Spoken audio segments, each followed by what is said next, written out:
বাংলাদেশে আসলে দেশটা ঘুরতে হবে, কারণ এই দেশে এত চমৎকার চমৎকার যে লোকেশন রয়েছে সেটি আসলে ভাষায় প্রকাশ করার মতো নয়।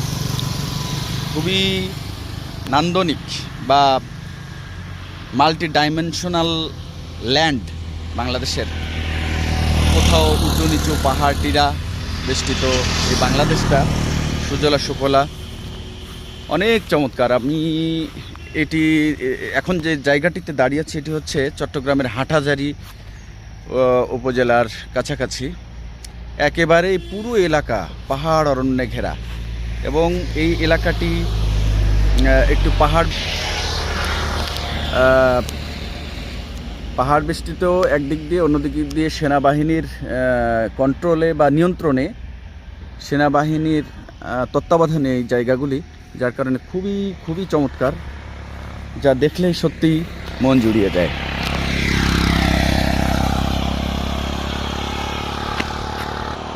একেবারে যেদিকেই চোখ যায় শুধু সবুজ অরণ্য আর সবুজ অরণ্য। এখানে হচ্ছে একটি চমৎকার গলফ ক্লাব, গলফ মাঠ, যেখানে গলফ খেলে সম্ভবত সেনাবাহিনীর সদস্যরা। চমৎকার একটি গলফ মাঠ। আর আমার চতুর্দিকে অজস্র বেশ বড় বড় পাহাড় বেষ্টিত অত্র এলাকা।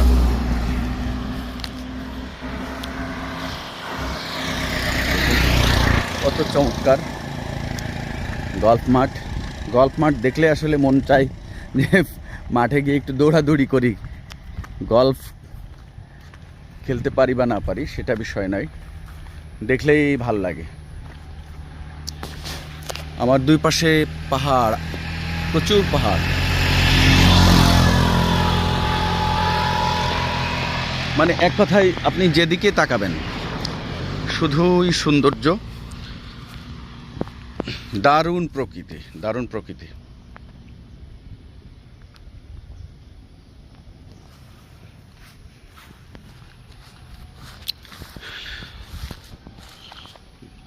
বাংলাদেশ ভাটির দেশ বলা হয়। আমরা এখন রয়েছি ভাটিয়ারি চট্টগ্রামের। এখান থেকে 4 কিলোমিটার দেখাচ্ছে।